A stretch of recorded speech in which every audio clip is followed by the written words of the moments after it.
جی ہاں، اس نے گردن کو اثباتی جنبش دی۔ عائشہ اور رضوانہ تم دونوں سے پہلے چھپر سے واپس آ گئی تھی، میں نے کہا۔ تم اور آسیہ ایک ساتھ واپس آئی تھی؟ جی ہاں، اس نے جواب دیا۔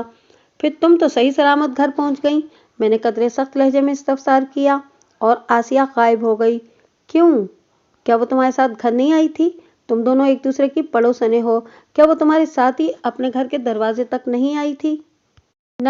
نہیں جی، خالدہ نے نفی میں گردن ہلاتے ہوئے جواب دیا۔ اسی لمحے بطول ایک ٹرے اٹھائے کمرے میں داخل ہوئی۔ ٹرے کے اندر دودھ سے بھرے ہوئے گلاس اور ایک پلیٹ میں ابلے ہوئے انڈے دکھائی دے رہے تھے، جن کو چھری کی مدد سے دو لخت کر کے ان کے اوپر کالی مرچی اور نمک چھڑکا گیا تھا۔ بطول نے مذکورہ ٹرے کو ایک پستہ قامت تپائی پر رکھا، پھر تپائی سمیت وہ ٹرے میرے سامنے پہنچ گئی۔ بطول نے کہا، تھانے دار جی، ایک گلاس آپ کے لیے ہے اور دوسرا اس پاگل خالدہ کے لیے۔ اس نے صبح سے کچھ نہیں کھایا، آپ دبکا ماریں گے تو یہ چپ چاپ ناشتہ کر لے گی، میری تو یہ سنتی ہی نہیں ہے۔ تم فکر نہ کرو بطول، میں نے آنکھوں ہی آنکھوں میں بطول کو واپس جانے کا اشارہ کرتے ہوئے کہا۔ خالدہ بہت اچھی بچی ہے، یہ میری بات نہیں ٹالے گی۔ بطول میرا اشارہ سمجھ کر واپس چلی گئی اور میں دوبارہ خالدہ کی طرف متوجہ ہو گیا۔ میں نے نرمی بھرے لہجے میں کہا، باتوں کے ساتھ ساتھ کھانا پینا بھی جاری رہنا چاہیے۔ تم اپنے عمل سے بطول پر یہ ثابت کر دو گی کہ تم نے میری بات ٹالی نہیں۔ میں صرف یہاں کا تھانہ انچارج ہی نہیں ہوں، تمہارا اور تمہاری آسیہ دوست کا سچا خیر خواہ بھی ہوں۔ تم مجھ پر آنکھیں بند کر کے بھروسہ کر سکتی ہو۔ اس کے چہرے پر اطمینان جھلکنے لگا۔ میں نے اس کے ایک ہاتھ میں دودھ کا گلاس اور دوسرے میں انڈے کا پیس تھما دیا۔ اس نے میری اس کوشش کی راہ میں کوئی رکاوٹ کھڑی کرنے کی کوشش نہیں کی۔ ہمارے درمیان ایک بار پھر گفتگو ہونے لگی۔ بطول کی آمد سے قبل خالدہ نے ایک سنسنی خیز انکشاف کیا تھا۔ میں نے بات چیت کا سلسلہ وہیں سے جوڑتے ہوئے کہا، تو تمہارا بیان یہ ہے کہ کل دوپہر میں آسیہ تمہارے ساتھ اپنے گھر کے دروازے تک نہیں آئی تھی؟ جی یہی سچ ہے، لیکن چھپر سے واپسی پر تو وہ تمہارے ساتھ ہی تھی، میں نے الجھن زدہ انداز میں سوال کیا۔ پھر وہ کہاں چلی گئی تھی؟ ہم دونوں چھپر سے ایک ساتھ ہی واپس ہوئے تھے، وہ رک رک کر بتانے لگی، لیکن گاؤں میں داخل ہونے سے پہلے وہ پیپل کے درخت کے پاس اچانک رک گئی تھی، جیسے اسے کوئی خاص بات یاد آ گئی ہو۔ میں نے اس سے پوچھا، کیا بات ہے آسیہ، تم چلتے چلتے ٹھہر کیوں گئی، کیا ہوا؟ ایک لمحہ سوچنے کے بعد اس نے جواب دیا تھا، خالدہ تم گھر جاؤ، میں تھوڑی دیر کے بعد آتی ہوں۔ تھوڑی دیر کے بعد کیا مطلب؟ میں نے گھور کر اسے دیکھا۔ تم کیا کرنے کا ارادہ رکھتی ہو؟ میں واپس چھپر کی طرف جاؤں گی، وہ ادھر ادھر نگاہیں گھماتے ہوئے بولی۔ میں تھوڑی دیر کے بعد واپس آؤں گی، تم جاؤ گھر۔ مجھے اس کی بات سے الجھن محسوس ہوئی تو میں نے پوچھا، چھپر پر دوبارہ جانے کا کیا مقصد ہے؟ تمہارا وہاں کیا رہ گیا ہے؟ دل، اس نے معنی خیز لہجے میں جواب دیا۔ دل؟ میں نے اس کے جواب کو دہرایا اور کہا، تمہارا مطلب ہے؟ ہاں وہی۔ وہ میرا جملہ پورا ہونے سے پہلے ہی زیر لب مسکراتی ہوئی بولی، سمجھا کرو نا۔ اور میں سمجھ کر واپس آ گئی تھی۔ خالدہ نے اپنے بیان کے اختتام میں بتایا، مجھے کچھ پتہ نہیں کہ آسیہ چھپر سے کب واپس آئی تھی یا نہیں آئی تھی۔ پھر مجھے شام سے پہلے ہی تیز بخار چڑھ گیا۔ رات میں اماں نے بتایا تھا کہ آسیہ کہیں گم ہو گئی ہے، اور اب پتہ چلا ہے کہ وہ بولتے بولتے اس کی آواز رند گئی۔ میں نے دودھ والا خالی گلاس خالدہ کے ہاتھ سے لے کر ٹرے میں رکھ دیا۔ اس گفتگو کے دوران میں نے اسے انڈوں کے 3-4 پیس بھی کھلا دیے تھے۔ میں ان دونوں نعمتوں سے پہلے ہی نمٹ چکا تھا۔ بات چیت کے اس موڑ پر آ کر آسیہ کی موت نے خالدہ کو رنجیدہ کر دیا تھا۔ آسیہ اس کی گہری سہیلی تھی۔ اپنی عزیز از جان سہیلی کی ابدی جدائی پر خالدہ کو اسی طرح دکھی اور ملول ہونا چاہیے تھا، لیکن اس کے باوجود بھی میں آسانی سے خالدہ کی جان چھوڑنے والا نہیں تھا۔ اس نے روا روی میں مجھے ایک ایسا نقطہ سمجھا دیا تھا جو مجھے آسیہ کے قاتل تک پہنچا سکتا تھا۔ خالدہ بیٹی، میں تمہارے جذبات اور احساسات کو سمجھ سکتا ہوں، میں نے شفقت بھری آواز میں اسے پکارا۔ آسیہ کی ناگہانی موت کا مجھے بھی اتنا ہی صدمہ ہے جتنا کہ تمہیں۔ میری دلی تمنا ہے کہ اس کا قاتل جلد سے جلد جیل کی آہنی سلاخوں کے پیچھے پہنچ جائے، اور یہ تمہارے تعاون کے بغیر ممکن نہیں ہے۔ میرے تعاون کے بغیر؟ اس نے الجھن زدہ نظر سے مجھے دیکھا۔